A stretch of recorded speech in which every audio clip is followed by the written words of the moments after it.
জয় না করে আমরা যারা ডাইরেক্ট মজমার ভিতরে বসে গেছি, আজকে আমরা এই অল্প সময়ের জন্য হলেও আমরা সবাই হলাম ভাগ্যবান। আমরা সবাই কি ভাগ্যবান? আর যারা আসার পরে গেটে দাঁড়িয়ে আছেন, প্যান্ডেলের বাইরে আড্ডা মারছেন, এদিক সেদিক সময় নষ্ট করছেন, মোবাইল নিয়ে টিপাটিপি করে সময় অপচয় করেছেন, তেনারা সবাই হলো বুদ্ধিমান। তেনারা কি বুদ্ধিমান? কোনটা কম? ওদিকে বুদ্ধিমান, যারা বসে আছেন ভাগ্যবান। একটাও কি কম বলে? কোনটা কম মনে হয়? তা আমরা কোনটা পছন্দ করি বলুন, বুদ্ধিমান না ভাগ্যবান? জোরসে বলেন, আরে একটু আওয়াজে। ভাগ্যবান, কারণ ভাগ্যবানদের সাথে আছেন রহমান, আর বুদ্ধিমানদের পাশে লেগে আছে শয়তান। তাই যারা বাইরে দাঁড়িয়ে আছেন, নিজেকে ভাগ্যবান যদি বানাইতে চান, সময় নষ্ট করা বাদ দিয়া তাড়াতাড়ি এসে মজমার ভিতরে বসে যান। আল্লাহ পাক কবুল করুন বলে আল্লাহুম্মা আমিন।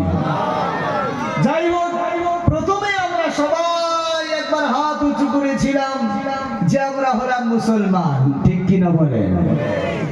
এটা সিম্পল হাত উঁচু করেছিলাম। পরে জানলাম যে আসলে মুসলমান মাননেওয়ালাকে বলা হয়, জাননেওয়ালাকে বলা হয় না। মাননেওয়ালার নাম মুসলমান বলা হয়, পরে জানলাম। তা এবার আরেকবার হাত উঁচু করে জানিয়ে দিবেন, হুজুর আমি শুধু নামে মুসলমান নই, আমি শুধু নামের মুসলমান নই, আমরা হলাম অরিজিনালে মাননেওয়ালা ভাগ্যবান মুসলমান। কারা কারা দু হাত উঁচু করে দেখাই? মাশাআল্লাহ, নারে তাকবীর। সবাই মাননেওয়ালা মুসলমান তো? হাত নামা। 1 মিনিটও লাগবে না, আসল হয়ে যাবে আমাদের প্রমাণ কারা অরিজিনালে ভেজাল মুসলমান আর কারা মাননেওয়ালা মুসলমান। নবী পাক সাল্লাল্লাহু আলাইহি ওয়াসাল্লাম জানিয়েছে, আমার কথা মাননেওয়ালা উম্মত যদি হতে চান, তাহলে এই কোরআনের মাহফিলটা আমার তরিকায় মিলে মিলে বসে সাজিয়ে দেন। এবার কারা কারা নবীর তরিকার দিকে ফলো করে আমল করেছি, হাত উঁচু করেছি, জবান দিয়ে স্বীকার করেছি, আর ভিতরে ভেজাল লুকিয়ে রেখেছি, টের পাওয়া যাবে আর ধরা পড়ে যাবে। কেউ কাউকে জোর করব না। মাননেওয়ালা যারা আছেন অটোমেটিক জায়গাটা পূরণ করবে, আর যাদের সামনে ফাঁকা জায়গা আছে সবাই ঘুরে ঘুরে তার দিকে তাকাবে আর বলবে, লোকটা তো দেখতে ভালোই লাগে, কিন্তু হাত উঁচু তো করেছে, কিন্তু ভিতরে আলাদা রূপ আছে। এটা আমাকে দোষ দিয়ে পারবেন না, কারণ হাত আপনাকে জোর করে তোলানো হয় নাই, আপনি নিজ ইচ্ছায় মাননেওয়ালা বলে স্বীকার করেছেন। যারা বলেন ঠিক কিনা? এই জন্য কেউ কাউকে ডাকাডাকি করবো না, সামনের ফাঁকা জায়গাটা আমরা অবশ্যই পূরণ করে দেবো ইনশাআল্লাহ। যেনাদের সামনে ফাঁকা জায়গা এখনো পড়ে থাকবে, সময় দিলাম, পূরণ করে দেন, নাহলে একটু পরে সবাই আপনার দিকে ঘুরে ঘুরে তাকাবে, পরে আমাকে কিছু বলতে পাবেন না। এই জন্য সময় দেওয়া হয়েছে। আল্লাহ পাক আমাদের সবাইকে কবুল করুন। আওয়াজ বন্ধ, সকলেই বলি আল্লাহুম্মা আমিন। আউযু বিল্লাহি মিনাশ শাইতানির রাজীম।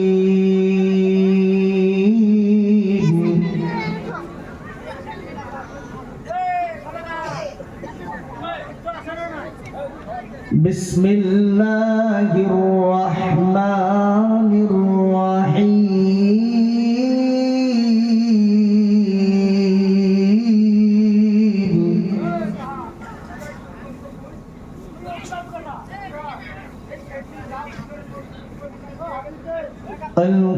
القارعة ما القارعة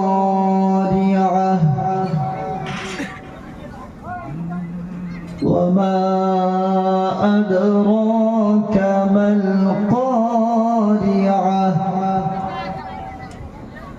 صدق الله العظيم.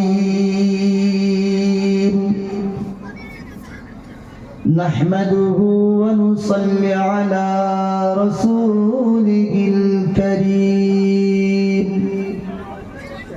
أما بعد فقد قال الله تبارك وتعالى أعوذ بالله من الشيطان الرجيم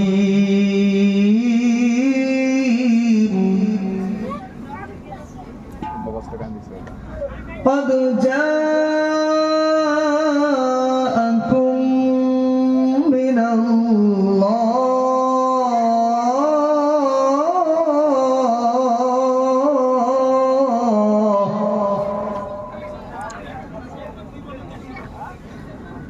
نور وكتاب مبين. وقال النبي صلى الله عليه وسلم من أعرض عن سنتي فليس مني.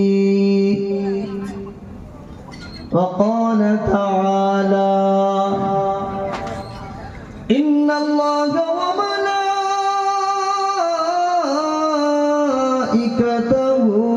يصلون على النبي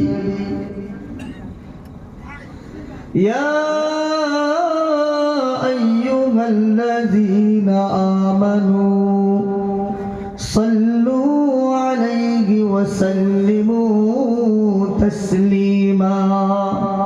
সবাই মুহাব্বতের কণ্ঠে উচ্চ আওয়াজে দরুদ ইব্রাহিম পড়ে আল্লাহুম্মা সাল্লি আলা মুহাম্মাদিন ওয়া আলা আলি মুহাম্মাদ কামা সাল্লাইতা আলা ইব্রাহিম ওয়া আলা আলি ইব্রাহিম ইন্নাকা হামিদুম মাজিদ.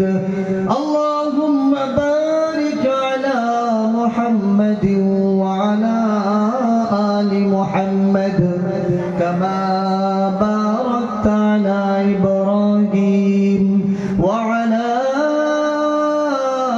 আলি ইব্রাহিম ইন্নাকা হামিদুম মাজিদ.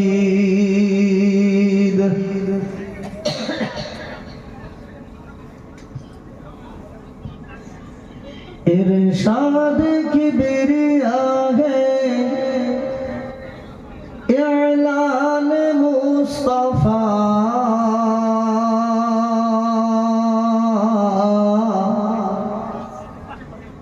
व तुइज़्ज़ मन तशा व तुज़िल्लु मन तशा. इरशाद किबरिया है इलान मुस्तफा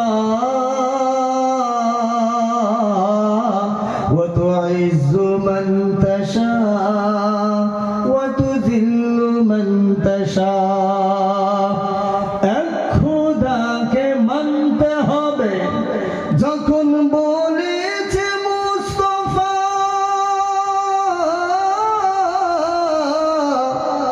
পাথর মেরেছে কেউ বা গালি দিয়েছে সেথা,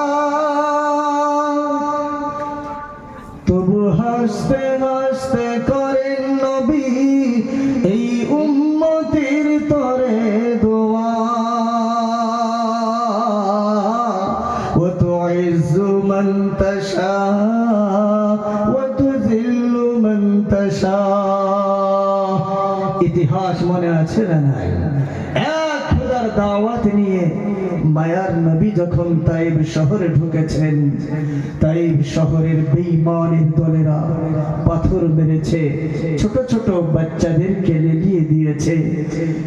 কয়েকবার নবী আমার বেহুশ হয়ে গেছেন, তারপরেও এই উম্মতের জন্য বদদুয়া করেন নাই, দোয়া দিয়ে গেছেন। ইতিহাস মনে আছে না নাই? আওয়াজ নেই, মনে আছে না নাই? কবি অন্য কিছু নয়, সেটাই নকল করেছেন। এক খোদাকে মানতে হবে যখন বলেছে করেছে মুস্তাফা,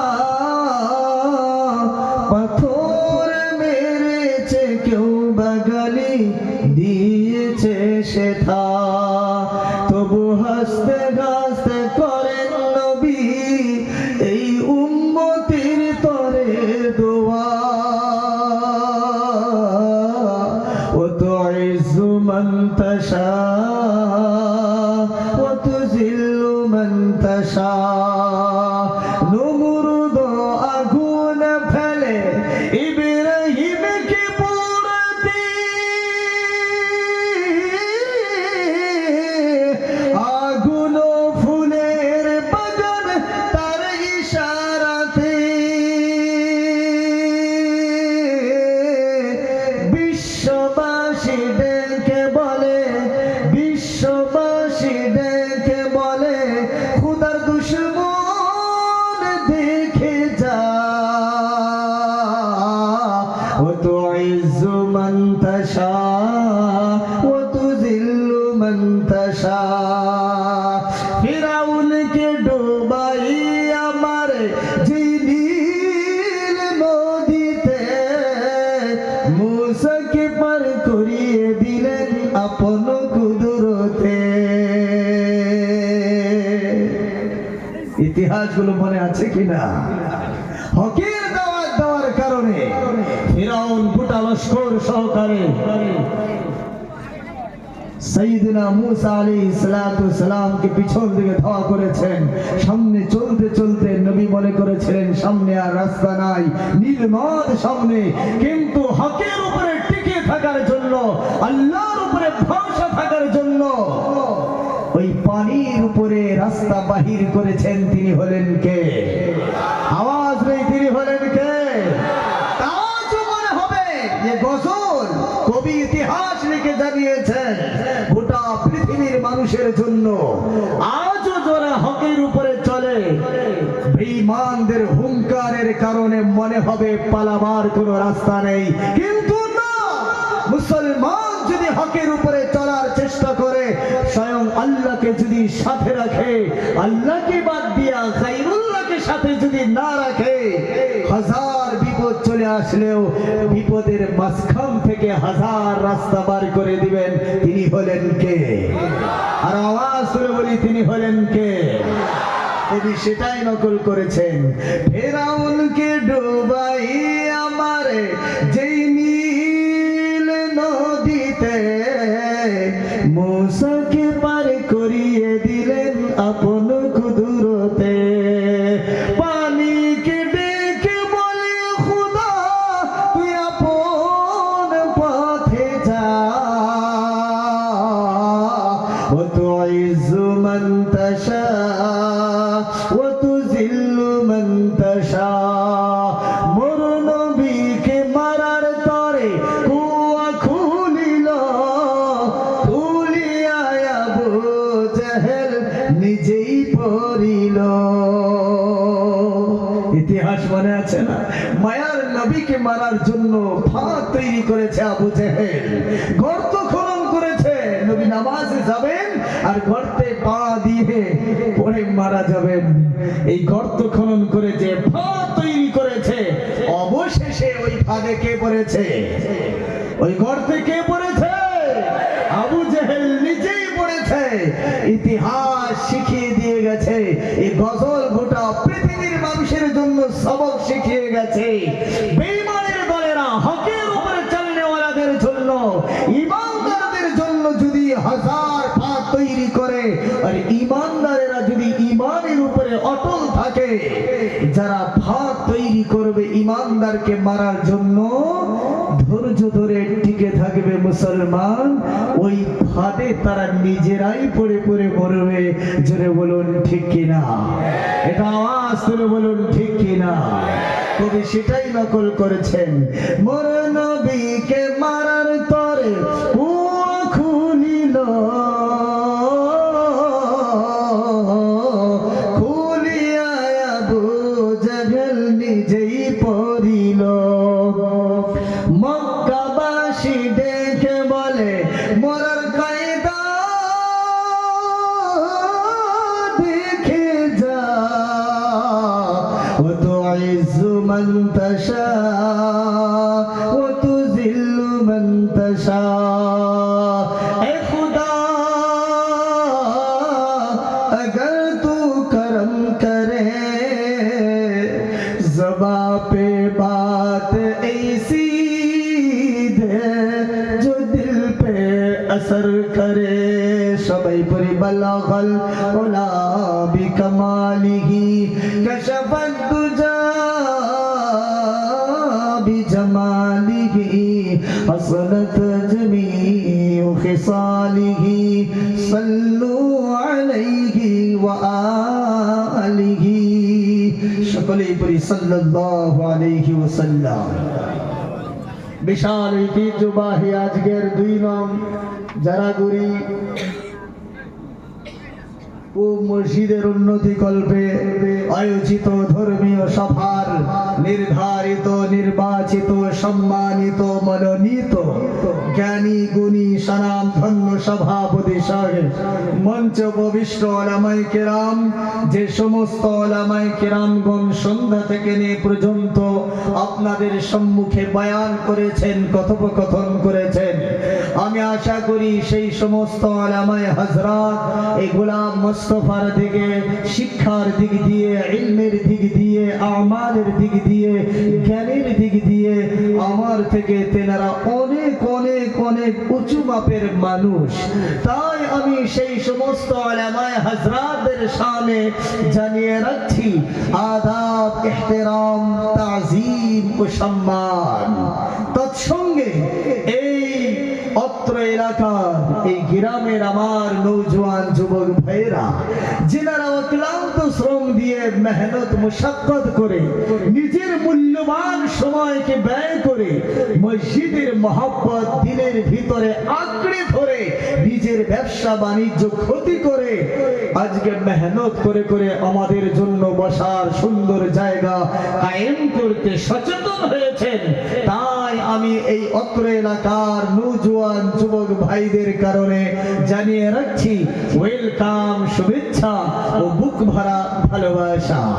এবং সম্মুখে বসে থাকা বিচক্ষণ শ্রোতা মণ্ডলীর মাঝখানে আমার আব্বা জানের বয়সে আব্বা জানেরা, পর্দার ওই পারে যদি বসে থাকেন শ্রদ্ধেয়া সম্মানীয় কলিজার টুকরা আমার আম্মা জানের বয়সে আম্মা জানেরা, সেনেগের কুচি কুচি ছোট ছোট ভাই এবং বোনেরা আমার, মাঝে মাঝে মাদ্রাসার ছাত্র বন্ধুরা আমার, আমি সকলকেই পুনরায় আবার জানিয়ে রাখছি অন্তরের অন্তরস্থল থেকে বুক ভরা ভালোবাসা এবং এক গুচ্ছ সালামের ডালিয়া, আসসালামু আলাইকুম ওয়া রাহমাতুল্লাহি ওয়া বারাকাতুহু।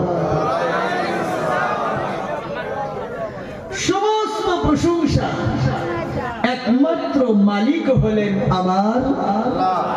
আওয়াজ হলো না, তিনি হলেন, আরো জোরসে বলি, তিনি হলেন আল্লাহ। কারণ হলো তিনি আমাদেরকে মানুষ বানিয়েছেন, ঠিক কিনা বলেন? আমরা আজকে যখন বাড়ি থেকে এসেছি, আমরা গরু, ছাগল, ভেড়া, মহিষ ইত্যাদি আমরা পুষি কি পুষি না? বাড়ি থেকে আসার সময় আমরা গার্জিয়ানরা যারা আছি, খানা খাওয়ার পরে আসার সময় আমার বাড়ির গরুর গলায় দড়িটা বাঁধা গোয়াল ঘরের ভিতরে ঢুকাইয়া খুঁটিতে বাঁধা এসেছি কিনা বলেন? বেঁধে আসি নাই? আল্লাহ পাক যদি চাইতেন ওই গরুর জায়গায় আমাকে বাঁধা আর গরুটারে আমার জায়গায় মানুষ বানাইতেন, তাহলে আজকের দিন আমাকে গোয়াল ঘরে থাকতে হতো। এই রকম মজমার আওয়াজ গোয়াল ঘরে যদি পাশে থাকতো, তাও এখানে এসে বসার হিম্মত আমাদের হতো না। জোরে বলুন ঠিক কিনা? আল্লাহ পাক আমাদেরকে গরু তো উদাহরণ দিলাম, আমাদেরকে জন্তু জানোয়ার না বানাইয়া মানুষ বানাইছেন, বলি সুবহানাল্লাহ। শুধু তাই নয়, মানুষ তো বানিয়েছেন, পৃথিবীতে অনেক মানুষ আছে না? আল্লাহ পাক যদি চাইতেন মুসলমানের ঘরে না পাঠাইয়া, ইমানদারের ঘরে না পাঠাইয়া বেদীনের ঘরে পাঠাইতে পারতেন কিনা বলেন? আওয়াজ নাই, পারতেন কিনা? তা সেই মহান আল্লাহ আমাদের ইমানদারের ঘরে পাঠিয়েছেন, তাতে লাভ কি হয়েছে জানেন? ইমানদারের ঘরে পাঠানোর ফলে প্রথম লাভ হলো আমাদেরকে আল্লাহ পাক দুনিয়ার আগুন থেকে বাঁচিয়েছেন। বাঁচান নাই? মানুষ আমরা তো পৃথিবীতে দেখতে পারি, আমাদের মতো বহু মানুষ আছে, চোখ দুটো বন্ধ হয়ে গেলে টানতে টানতে তাদের অন্য জায়গায় জঙ্গলে নিয়ে গিয়ে নিজস্ব লোকেরাই এসে মুখে আগুন ধরিয়ে দেয়। জি দেয় কি দেয় না? কিন্তু আমাদেরকে মরার পরে আগুন ধরিয়ে দেয়? জোরসে বলেন দেয় না। তা দুনিয়ার আগুন থেকে আল্লাহ পাক আমাদেরকে বাঁচিয়েছে এবং আখিরাতের আগুন থেকে বেঁচে থাকার জন্য যথেষ্ট সময় এবং সুযোগ দিয়েছেন। দেন নাই? আওয়াজ নাই, সময় সুযোগ দিয়েছেন কিনা? এইরকম দয়ালু যিনি দাতা, তিনি হলেন আমার আল্লাহ। জোরে বলি সুবহানাল্লাহ। মনে রাখবেন যে আল্লাহ পাকের কাছে যেতেই হবে। আল্লাহ পাকের কাছে আমাদের সবাইকে যেতে হবে। যাব না বলা যাবে যে আমি যাব না? কার হিম্মত আছে? আর আমি আমার সময় মতো যাব, যদিও যেতে হয় আমি আমার সময় মতো যাব। এই মাত্র 18 বছর বয়স, সবে মাত্র বিয়ে করলাম, সুন্দরী লাল টুকটুকি রঙের আমার মাইয়া বাড়িতে আছে। এখনই মরবো কেন? না, মরবো না। সবে মাত্র কাউন্সিলর হলাম, এমএলএ হলাম, এই মাত্র নেতা খেতা হলাম, এখনই মরা যাবে না। এখনো সময় আছে। টাকা, বাড়ি, গাড়ি, নারী সব কিছু কামাবো, দুনিয়ার আরামায়ে সব ভোগ বিলাস করার পর যখন আমার কোমরটা বাঁকা হয়ে বুড়ো হয়ে যাব, গাড়িগুলো সাদা হয়ে যাবে, চোখগুলো টিম টিম করে আস্তে আস্তে অন্ধকার মতো হয়ে আসবে, সেই সময় মরবো।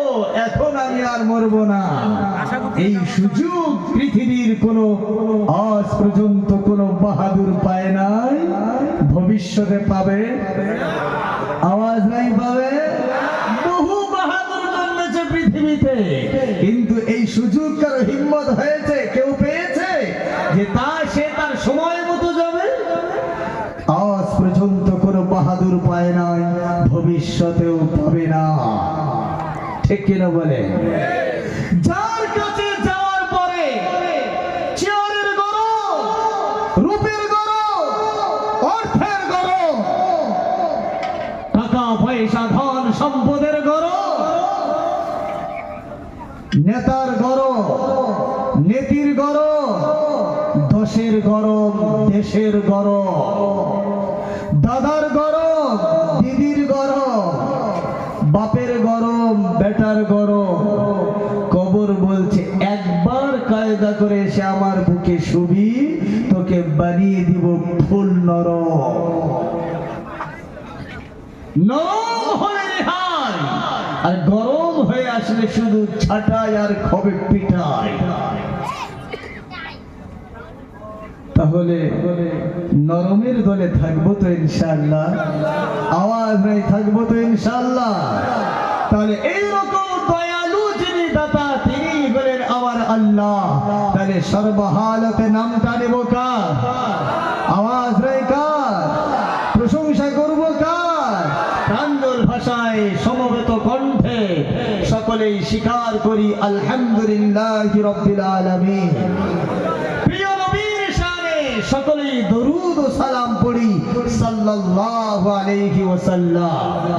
ভাইরা আমার, আব্বা জানেরা আমার, ভূমিকায় বেশি সময় নষ্ট করব না, রাত্রি গভীর হয়ে গেছে। আমার পূর্বে জনাব হযরত মাওলানা মুফতি শাহজাহান আল কাসমি সাহেব সুন্দর সুন্দর বয়ান করলেন। আখলিস দীনাকা ইয়াখফিকাল আমালুল কলিল, তোমার ঈমানটাকে খাঁটি করো, অল্প আমলেই নাজাতের জন্য যথেষ্ট হবে। তিনি যে খাঁটি খাঁটি কথাগুলো বলেছেন আপনাদের সম্মুখে, সেই কথাগুলোর উপরে যদি আমরা আমল করি, এতটুকুই আমাদের জান্নাতে নিয়ে যাওয়ার জন্য যথেষ্ট। তার শর্ত হলো আমলটা যেন সঠিক হয়। তা আমালের নিয়তে বসেছি তো ইনশাআল্লাহ? আওয়াজ নেই, তৈরি আছে তো ইনশাআল্লাহ? তাহলে বয়ান শুরু করার আগে একটা প্রশ্নের মাধ্যমে আমি আমার কথা শুরু করতে চাই। আজকে আপনারা বাড়িতে আরামের বিছানা লাথি মেরে দিয়েছেন, কত সুখ শান্তির বিছানা, আরামের ঘুম সব কিছু ছেড়ে দিয়ে এইরকম ফিতনা ফাসাদের জামানায়ও মানুষ যে কোরআনের আকর্ষণে জমা হবে, এটাও কিন্তু একটা ভাববার বিষয়। যারা বলেন ঠিক কিনা? এখানে না গান, ডান্স, ধামাকা বা পয়সা দেখানো হয়েছে, তোমার বাড়ি দেওয়া হবে, গাড়ি দেওয়া হবে, পয়সা দেওয়া হবে, কোন লোভের কথা কমিটি ভাইরা দিয়েছে?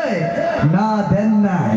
তারপরেও সকলেই আমরা জমা হয়েছি, বাড়িকে হারাম করে, আরামকে হারাম করে জমা হয়েছি।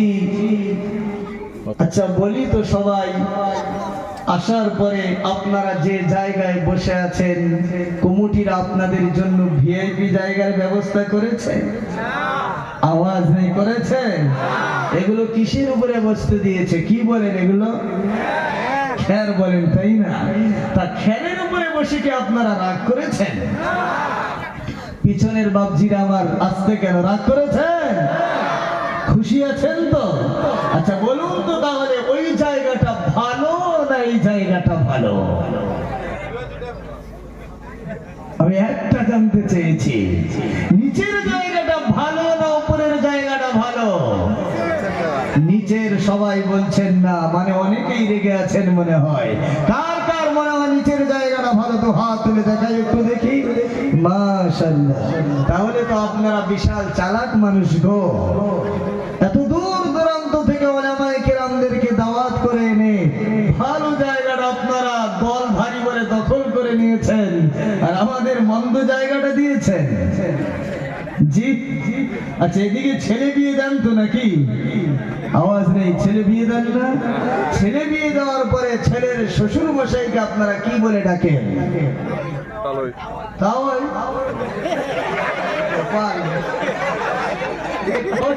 নাকি? জি, বিয়াই নাকি? ধ্যান যেন আলাদা না হয়, নাহলে কাকে থেকে কাকে কি বলে ফেলবো কোনো ঠিক নাই। তা আপনি ছেলে বিয়ে দিয়েছেন, ছেলে বিয়ে দেওয়ার পর আপনি নতুন বিয়ে বাড়িতে যাবেন, আপনি নোংরা জামা পরে যাবেন না পরিষ্কার জামা? একদম পরিষ্কার জামা। যেনাদের বয়স হয়ে গেছে না একটু, তারপরেও দেখবেন আয়নাটা সামনে নিয়ে মোচগুলো কাটিং করবেন, সুন্দরভাবে চুলটা মাথাটা আছড়ে দিবেন, ভালো জামাটা, আসামের ফুলদানি ফুলনি গামছাটা ঘাড়ে নেবেন।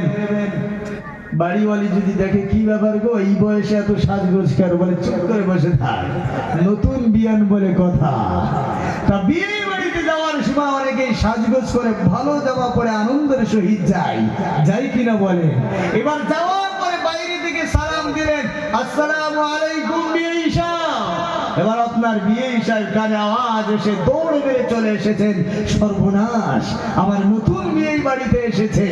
দৌড় মেরে এসে সালাম দিয়ে মুসাফা করে, পাশে সুন্দর ভিআইপি চেয়ার রাখা আছে, আপনাকে চেয়ারে বসতে দেয় নাই, আপনাকে বলেছে বিয়ে হিসাবে একটুখানি দাঁড়ান, আমি ব্যবস্থা করেছি। আর দৌড় মেরে খেরের পাড়ায় গিয়ে এক পাজা খের খুলে এনে মাটিতে বিছিয়ে দিয়ে আপনারা হাত ধরে টেনে নিচে বসিয়ে দিয়েছে। এবার সত্যিকারে বুকে হাত দিয়ে বলবেন, রাগ হবেন না? জি, রাগ হবেন না? বলে হুজুর শুধু রাগ নয়, ওই জায়গায় বসে ইরাদাটা পাল্টাবো। কি ইরাদা? এই বিয়াই তোর বাড়িতে আইলাম বলে তুই খের বিছিয়ে দিলি, আমার বাড়িতে একদিন না হলেও তোকে যেতে হবে। ওই দিন তোর কপালে আশা করি খেরও জুটবে না, মাটিতে পানি ঠেলে দিয়ে নোংরা করে তোকে বসাবো, আর তোর জামা নোংরা করে ছেড়ে দেব, অসুবিধা হবে না। যারা বলেন ঠিক কিনা? আমার কথা হলো, ওখানে আপনি ফুল গরম হয়ে গেলেন আর এখানে ফুল নরম হয়ে গেলেন, তার কারণটা খুলে বলেন। ওখানে ফুল গরম আর এখানে ফুল নরম।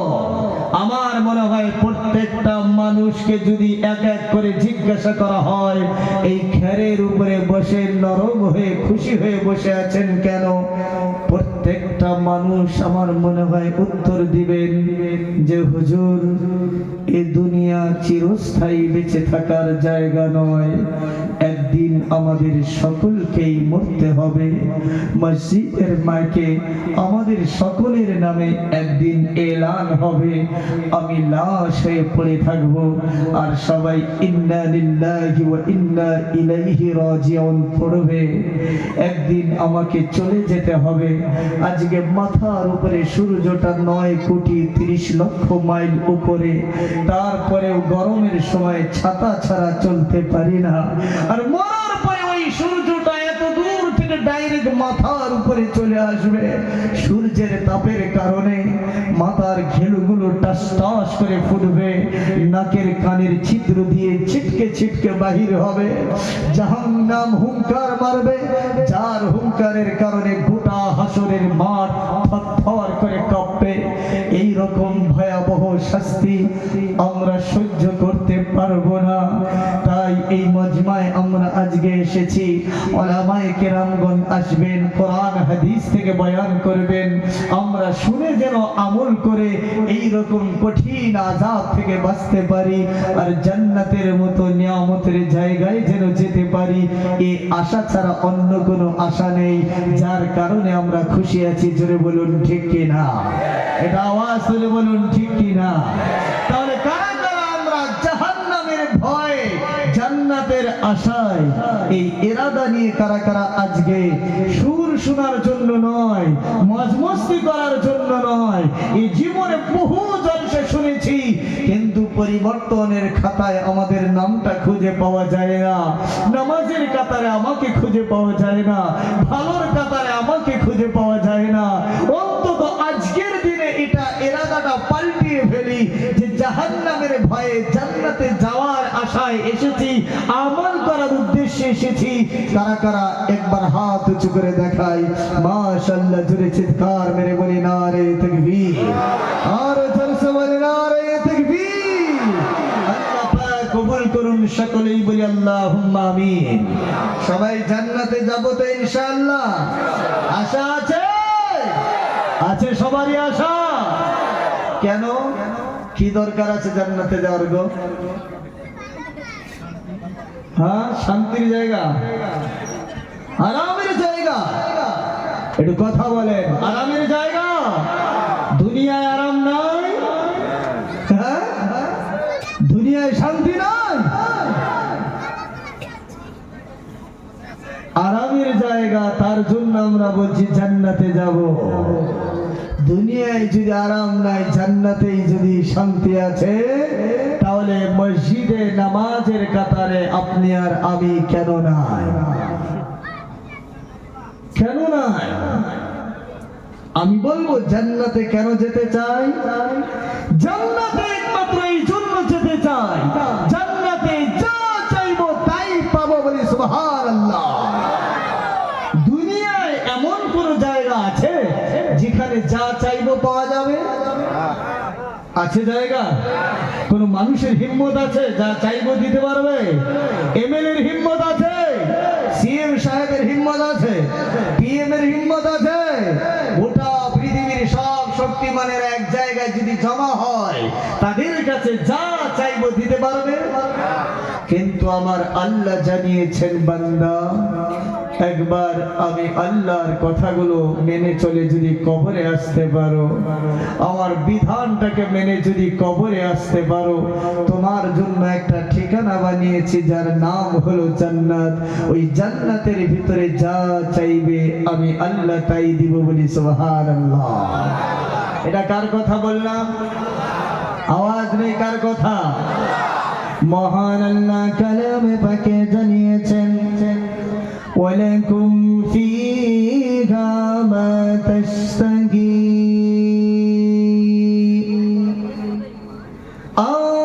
আনফুসুকুম ওয়ালাকুম ফীহা মা তাদউন।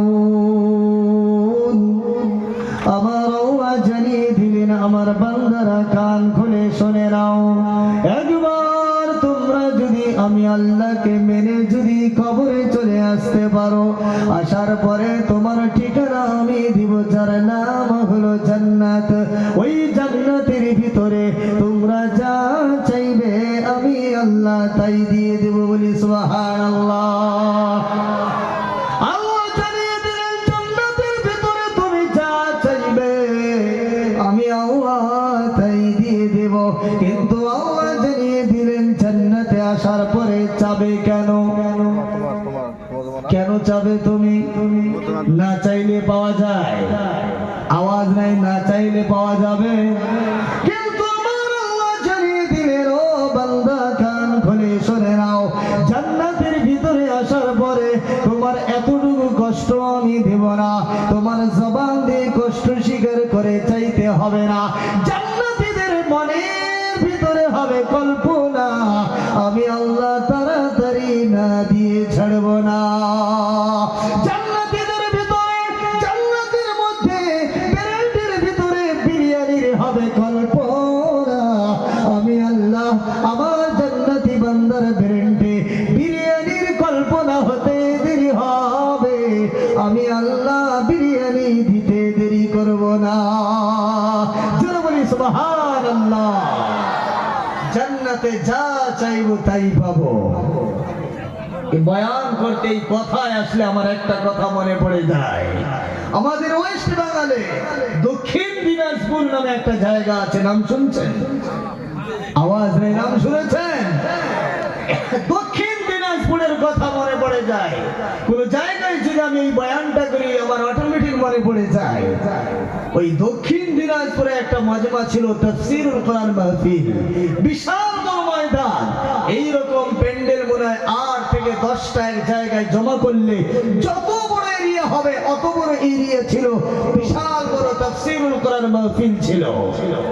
ওই জায়গায় যে আমি চেয়ারে বসে বয়ান শুরু করে দিয়েছি, বয়ান শুরু করার পরে সভাপতি সাহেব হঠাৎ আমার হাতে পরিচয় ধরিয়ে দিয়েছে। আর ওই জায়গায় আমি বয়ান শুরু করেছিলাম, ওই জায়গায় শিক্ষার হারটা বেশি ছিল, তাই আমি কোরআন এবং বিজ্ঞান সায়েন্স নিয়ে কথা বেশিরভাগ বলি। আমি সেই বিষয় নিয়ে কথা শুরু করে দিয়েছিলাম, কিন্তু সভাপতি সাহেব আমার হাতে একটা পরিচয় ধরিয়ে দিয়েছে। পরিচিতে লেখা আছে, মাওলানা সাহেব এতগুলো মানুষ জমা হয়েছে, আজকের দিনে অন্তত মাওলানা সাহেব শুধুমাত্র জাহান্নামের ভয় ছাড়া এতগুলো মানুষ জমা হতে পারে না। তাই আজকের বয়ানটা আপনি দয়া করে জাহান্নামের ভয় এবং জান্নাতে যাওয়ার, জান্নাতের নিয়ামতের করবেন বর্ণনা, অন্য কিছু বয়ান করবেন না। যেই পরিচয় পাওয়ার সাথে সাথে মৌজু পাল্টিয়ে দিলাম আর জাহান্নাম আর জান্নাতের বয়ান শুরু করে দিলাম। আর বয়ান শুরু করার পরে যেই এই কথা আমি বলেছিলাম ওই জায়গায় যে জান্নাত এমন একটা জায়গা যেখানে যা চাইবো আল্লাহ পাক তাই দিবেন। বলি সুবহানাল্লাহ। এক কথা সব কিছু সেখানে পাওয়া যাবে। যেই এই কথা বলেছি কি আর বলি, এমন সময় যে পিছনে একটা মাতাল ছিল, সে মদ খেয়ে পিছনে পড়েছিল, আমার সেটা জানা ছিল না। আমার সেটা জানা ছিল না। সে মাতাল হয়ে স্টেজের পিছনে পড়ে আছে। যেমন স্টেজের তলায় বাঁশ পোতা আছে না, খুঁটি দেওয়া আছে, ওই স্টেজটা অনেক লম্বা চওড়া ছিল আরো অনেক। আর ঘুরতে ঘুরতে সেই স্টেজের তলায় এসে বাঁশের খুঁটি আছে, ওখানে হেলান দিয়ে আরামে ঘুমিয়ে আছে, আর আরামে পড়ে আছে। এবার অনেকক্ষণ সময় হয়তো ছিল, থাকতে থাকতে মদের আসরটা হয়তো কমে গেছে, ব্রেনটা একটু ঠিক মতো হয়েছে। আর ওই সময় আমি এই জায়গায় বয়ান করি যে জান্নাত এমন একটা জায়গা যেখানে যা চাইবো পাওয়া যাবে। আর এই আওয়াজ ওই মাতালের কানে পৌঁছে গেছে। মাতাল মাথা নাড়া দিয়ে চিন্তা করে, সর্বনাশ, এটা আবার কোন জায়গা গো যেখানে যা চাইবো সব পাওয়া যাবে? এই জায়গারই তো আমার দরকার। আমার বাড়ি এমন জায়গায়, আর আমার বাড়ির মানুষেরা আমার মদ খেতে হলে পয়সা চুরি করতে হয়, কেউ আমাকে পয়সা দেয় না, মদও পাওয়া যায় না। আর হুজুর বলছে জান্নাত এমন একটা জায়গা সেখানে সব পাওয়া যাবে, না আমাকে সেই জায়গায় যেতে হবে। এখানে আর থাকা চলবে না, তাড়াতাড়ি হুজুরের কাছে যাই, ঠিকানাটা ভালো করে শুনে নেই। পয়সা যদি নাও থাকে হুজুরের কাছে অনুরোধ করবো যে হুজুর কিছু পয়সা দেন, জান্নাতে যাওয়ার ভাড়াটা দিয়ে দেন, আমি কোনো মতেই জান্নাতে গেলে আমি সব কিছু পেয়ে যাব। এই ইরাদা করে ওই মাতাল, ও তো কোন দুনিয়ায় আছে ও তো নিজেই জানে না। মাতালেরা কোনো সময় বলে না হাঁটতে হাঁটতে এ বিশাল এ পৃথিবী আমার, বলে কি বলে না? তা ওটা ভাবছে যে জান্নাত যেরকম জায়গা, যেমন আমাদের গুয়াহাটি বলেন, বরপেটা, নওগাঁ বলেন, ও ভাবছে এমন একটা জায়গা, ওই জায়গাটা আমাকে যেতেই হবে, হুজুরের কাছে ভাড়া নিতেই হবে। এই বলে সে ওখান থেকে উঠে ডাইরেক্ট, ও যেমন এখানে গেট আছে, গেটের সামনে উপস্থিত হয়েছে। আর যেমন এখানে ঠিক স্টেজ ভরা কমিটি ভাইরা আছেন, তারা তো এলাকার মাতালকে দেখে চিনবে কি চিনবে না, বলে আওয়াজ পেয়ে চিনবে কি চিনবে না। তারা হঠাৎ করে দেখে সর্বনাশী মাতাল কি করে এখানে আসলো, সে তো 24 ঘন্টা মদের উপরে থাকে, 1 নম্বর মাতাল। তারা দেখেছে সর্বনাশ, এ তো বেঘাত ঘটিয়ে দেবে। কমিটি ভাইরা সঙ্গে সঙ্গে নেমে তাকে হাত দিয়ে আটকিয়ে ফেলেছে, আর সবাই হাত দিয়ে আটকে বলেছে তুই এখান থেকে যা। জুড়েও বলতে পারছে না, আবার হাঙ্গামা হবে, মজমা ভেঙে যাবে, কি যে ঝামেলায় পড়ে গেছে। এখন দেখি তারা শুধু বাইরের দিকে ঠেলতেছে, আর ও মাতাল শুধু বলছে আমাকে ছেড়ে দাও, আমি কি জান্নাতে যাবো, বলে আমাকে ছাড়ো, আমি জান্নাতে যাব। এরা ভাবতে যে সর্বনাশ, মদ মাথায় উঠে গেছে, কি করে জান্নাত যাবে? এখানে এসে বলছে মদ খেয়ে জান্নাতে যাব, ও বলছে আমাকে স্টেজে যেতে দাও, আমি জান্নাতে যাব। এরা বলছে উঠতে দেওয়া যাবে না, তুই পালা। আমি বয়ান করতে করতে দেখি কি ব্যাপার, এদিকে আওয়াজ শোনা যায়, এবার ডাইরেক্ট বাইরে নজর পড়েছে, এখন দেখছি ধাক্কা ধাক্কি শুরু হয়ে গেছে। এবার মাতাল বলছে আমাকে হুজুরের কাছে যেতে দাও। অবশেষে আমি বললাম আমি তো আর জানি না সে ব্যক্তিটা মাতাল, আমার তো আর সেটা জানা নাই। আমি বলছি লোকটা স্টেজে আসতে চায়, আসতে দেয় না কেন? এবার আমি কমিটি ভাইদেরকে বললাম ভাই ছেড়ে দাও, ওকে আমার কাছে আসতে দাও। বলে হুজুর একে আসতে দেওয়া যাবে না। আমি বললাম ভাই আসতে দাও। ওনারা আবার সম্মানের খাতিরে আমাকে বলেও না যে মদ পান করেছে। এবার আমি বলছি ওকে ছেড়ে দাও, আমার কাছে আসতে দাও। এবার বেচারা আসার পরে সত্যিকারে আমি যে ভেজালে আমি পড়েছি, আমি যে ওই দিন বিপদে পড়েছি, ওই রকম বিপদে মনে হয় আমার বয়ানের জগতে এ পর্যন্ত আমি পড়ি নাই। ও উঠে স্টেজে উঠে ডাইরেক্ট কি করেছে জানেন? ও উঠে যেমন সভাপতি সাহেবের সামনে একটা লাউড স্পিকার মাইক ইয়ারফোন আছে কি আছে না, ওটা ডাইরেক্ট ওটা হাতে নিয়ে আমাকে বলছে, একদম মস্তার মতো, একদম বিশাল লম্বা তাগড়া, মুঠা তাজা, দেখেই ভয় লাগে। আর এতগুলো মানুষের সামনে আমাকে বলছে হুজুর ঠিক বলছেন তো, এরকম করে বলছে ঠিক বলছেন তো। কি ভাই তুমি কি বলতে চাচ্ছ? বলে আপনি কি বললেন এক্ষুনি বলুন তো। আমি বললাম এই মাত্র তো আমি বললাম জান্নাতে যা চাইবো তাই পাওয়া যাবে। বলে আপনি সত্যি কথা বলছেন তো? হ্যাঁ ভাই সত্যি কথা বলছি। বলে ভালো করে চিন্তা করে বলেন সব পাওয়া যাবে তো? আমি বলছি হ্যাঁ ভাই জান্নাতে সবই পাওয়া যাবে, কোনো অসুবিধা নাই।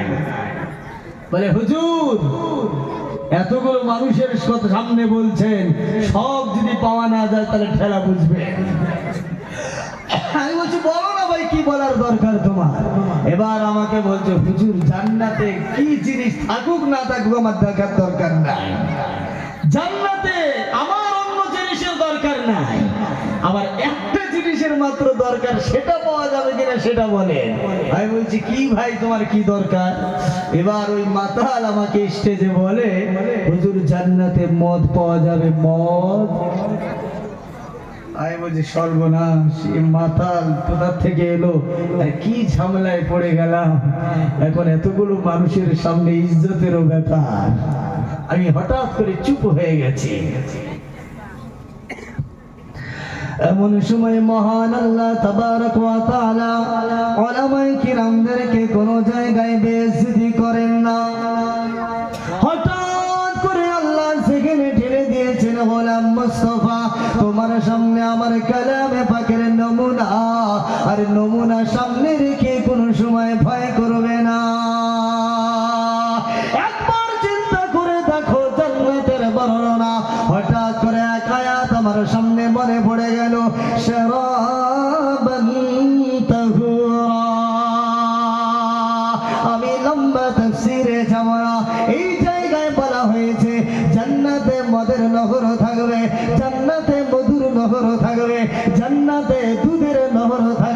সুবহানাল্লাহ।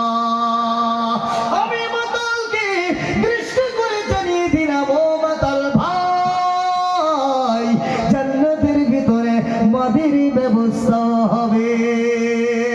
যেই এই কথা বলেছি, মাতালের মনটা খুশি হয়ে গেল, বিরাট আনন্দ হয়ে গেল। আমি টের পেয়েছি এর মাথার সমস্যা আছে। আমি তাকে জানিয়ে দিলাম, ও আল্লাহর বান্দা, কান খুলে শুনে নাও, দুনিয়ার মদের সাথে, দুনিয়ার মদ জান্নাতের মদের সাথে তুলনা করা যাবে না। দুনিয়ার মদ হলো নোংরা নাপাক ছাড়া কিছুই নয়। জান্নাতের মদ পুত পবিত্র হবে, পরিষ্কার পরিচ্ছন্ন মদ হবে। জান্নাতের মদের মজা দুনিয়ার মদের থেকে কোটি কোটি গুণ মজা বেশি হবে। জোরে বলি সুবহানাল্লাহ। আরো খুশি হয়ে গেল। আমি জানিয়ে দিলাম, ও ভাই, কিন্তু দুনিয়ার মদ যারা ছাড়বে না, জান্নাতের মদ তার কপালে জুড়বে না। দুনিয়ার মদ যারা ছাড়বে, জান্নাতের মদ তারাই পাবে। যে এই কথা বলে দিয়েছি, মাতালের দিমাগ আস্তে আস্তে ঠিক হয়ে গেছে। আমি যেই বলেছি, ভাই, দুনিয়ার মদটা হলো নাপাক মদ, দুনিয়ার মদ হলো নোংরা মদ, দুনিয়ার মদ হলো জঘন্য মদ, কিন্তু জান্নাতের মদের সাথে দুনিয়ার মদের কোনো তুলনা হবে না। এবার ওই মাতাল আমাকে প্রশ্ন করেছে, হুজুর, আমি যদি দুনিয়ার মদ ছেড়ে দেই, তাহলে জান্নাতের মদ আর আমার কপালে জুড়বে কিনা জানিয়ে দাও। আমি জানিয়ে দিলাম, আল্লাহ পাকের দরবারে তওবার দরজা সব সময় খোলা আছে। কোনো বান্দা যদি তওবা করে নাই, আর মহান আল্লাহ, কোনো বান্দা যদি দুরাকাত ওযু করে, দুরাকাত নামাজ আদায় করে, আল্লাহর দরবারে তওবা খানা করে দুগ্রুড চোখের পানি ছেড়ে দেয়, আল্লাহ পাক ওই বান্দাকে মাসুম বান্দার মতো বানিয়ে দেয়। জোরে বলি সুবহানাল্লাহ। যে কথা বলে দিয়েছি, ওই মাতাল এবার আমাকে বলে, হুজুর গো, আমি এবার চোখের দিকে তাকিয়ে দেখি, ওই মাতালের চোখের দুই কোণা দিয়ে 2 ফোঁটা পানি দেখা যায়। মাতালের চোখে পানি দেখে আমার মনটা যেন চমকে উঠে গেল।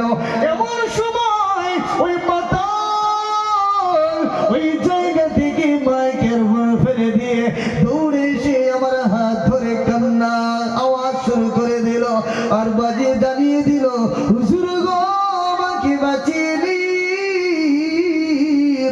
হুজুর, আমি তওবা করলাম, জীবন গেলেও আর দুনিয়ার মদের বোতল হাতে নিব না। জোরে বলি সুবহানাল্লাহ। কথা বলার উদ্দেশ্য হলো যে কোরআনুল কারীমের ব্যাপারে, শিক্ষার ব্যাপারে আমার পূর্বে আমার মুফতি সাহেব ভাই বয়ান করে গেলেন। এই কালামের ব্যাপারে, শিক্ষার ব্যাপারে দুনিয়ার কোন শিক্ষার সাথে তুলনা করা যায় না। একজন মাতাল এসে কোরআনের মাহফিলের আসরে মাতাল যদি তওবা করে ভালো হয়ে যায়, মাতাল যদি কোরআনুল কারীমের মজলিসে এসে ভালো হয়ে যায়, আমরা কি এখানে মাতাল বসে আছি? আওয়াজ রে, আমরা মাতাল বসে আছি বলে? না না না, মাতাল বসে নাই। সব থেকে আশ্চর্য বিষয় হলো, সব থেকে চিন্তার বিষয় হলো, আমি ওই মজমা থেকে আসার পরে ঠিক কয়েকদিন পরে আমার মনে পড়ে গেল, একবার জলসা কুমুরির কাছে কলটা দিয়ে জেনে নেই ওই মাতাল পরিবর্তন হয়েছে কিনা। আমি যেই ভুল করেছি, আমি সালাম দিয়ে জিজ্ঞাসা করলাম, ভাই, যে মাতাল শেষে যে তওবা করে নিল, ভালো হয়ে গেল, তার খবরটা জানাও, কি অবস্থা আছে? জানার একটু মন চাইলো, দেখি লোকটার অবস্থা কেমন আছে। এবার যেই বলেছি, আমি জিজ্ঞাসা করেছি, ওই যুবক সালাম ফিরিয়ে আমায় প্রশ্ন করার পরে বলে, হুজুর, আশ্চর্য বিষয়, সে শুধু মদ পান করা ছাড়ে নাই। আমি কেন, আরো দুর্ঘটনা ঘটেছে নাকি? বলে, হুজুর, না, সে শুধু মদ পান করা ছেড়ে দেয় নাই, ওখান থেকে আসার পরে সে প্রথমেই 10 দিনের জন্য জামাতের নাম দিয়ে দিয়েছে। বলে সুবহানাল্লাহ। আরো জোরে বলি সুবহানাল্লাহ। আমি শুনে সত্যিকারে কথাটা শুনে আমি একদম নরম হয়ে গেলাম, অন্তরটা খুশি হয়ে গেল। এবার আমাকে বলে, হুজুর আরো একটা চমৎকার কথা আছে। আমি বলছি কি ভাই, একটু জানিয়ে দাও না, কি কথা আছে? এবার ওই যুবক চোখের পানি ছেড়ে দিয়ে আমাকে জানিয়ে দেয়, চমৎকার কথা হলো হুজুর, এই মাতাল যখন জামাতে চলে গেছে, কয়েকদিন পরে 2 থেকে 3 দিন পরে আমির সাহেবকে আমরা ফোন করেছিলাম গ্রাম থেকে, যে মাতাল তো জামাতে গেল, জামাতে গিয়ে আবার বদমাশি করলো নাকি। 24টা ঘন্টা যার জবানে মদ ছিল তাকে আমরা জামাতে পাঠিয়ে দিয়েছি, জামাতে গিয়ে তার পরিবর্তন হলো কিনা একবার খোঁজ নিয়ে দেখি।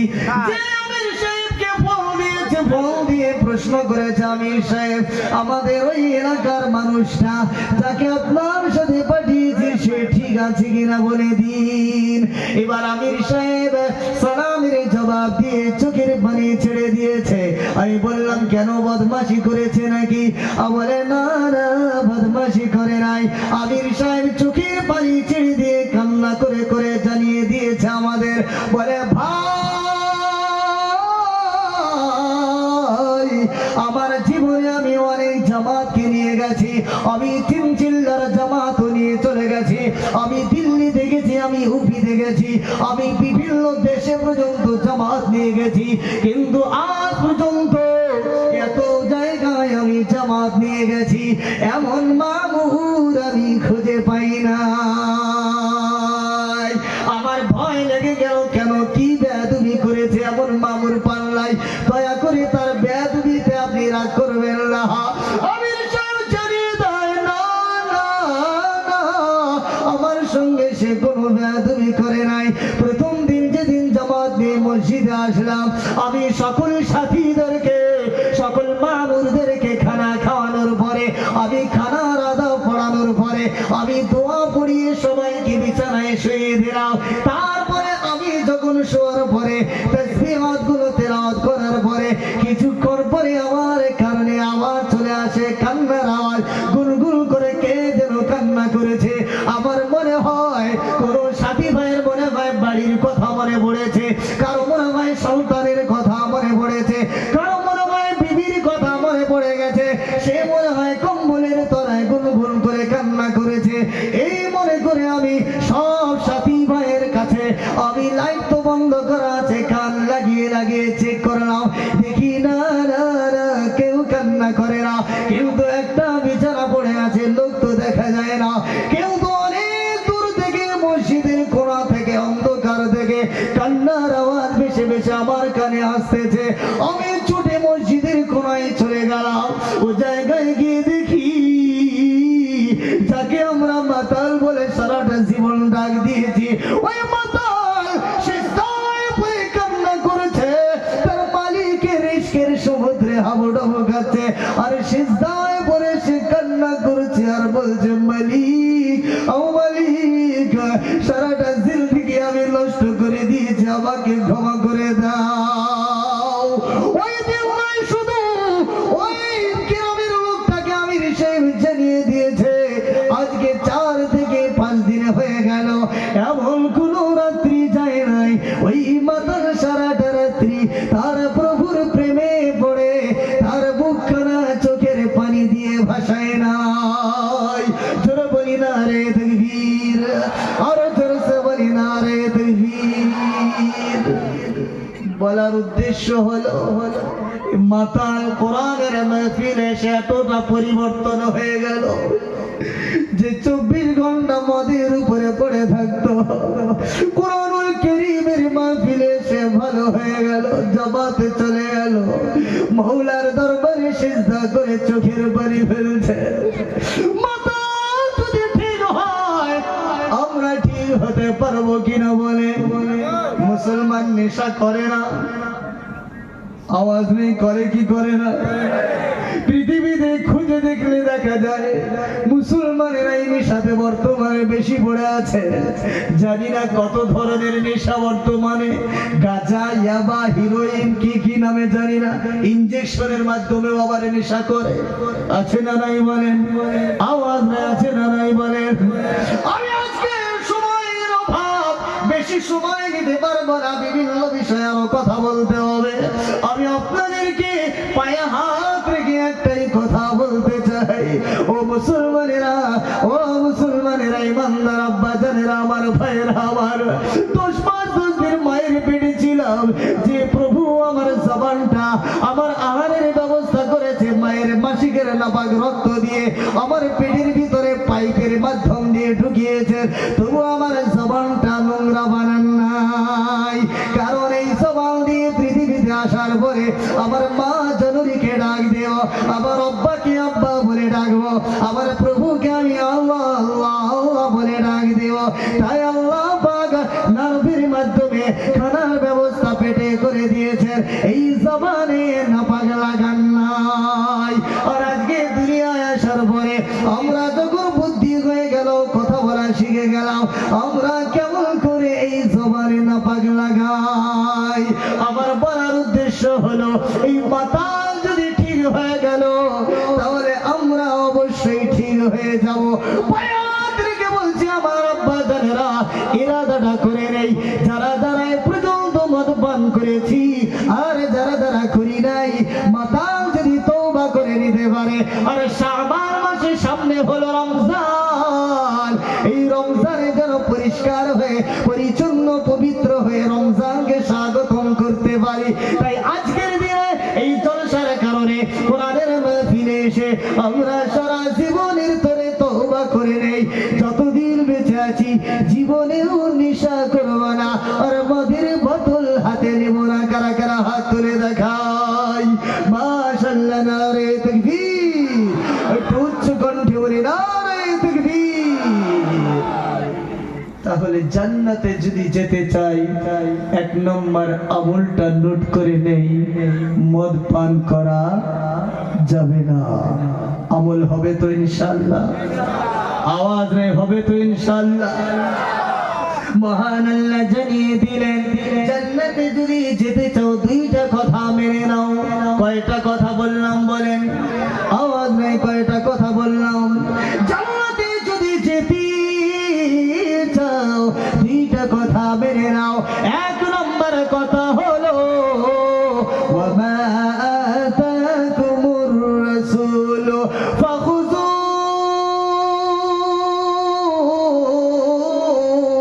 ওয়ামা নাহাকুম আনহু ফান্তাহু। আল্লাহ জানিয়ে দিলেন, জান্নাতে যদি হতে চাও 2টা কথা মেনে নাও। 1 নম্বর কথা হলো, আমার রাসূল যেটা মানতে বলেছে, আমার রাসূল যেটা ধরতে বলেছে সেটা ভালো করে ধরে নাও, আর আমার রাসূল যেটা নিষেধ করেছে সেটা ছেড়ে দাও। এর উপর আমল করি আমরা, বলেন বলেন।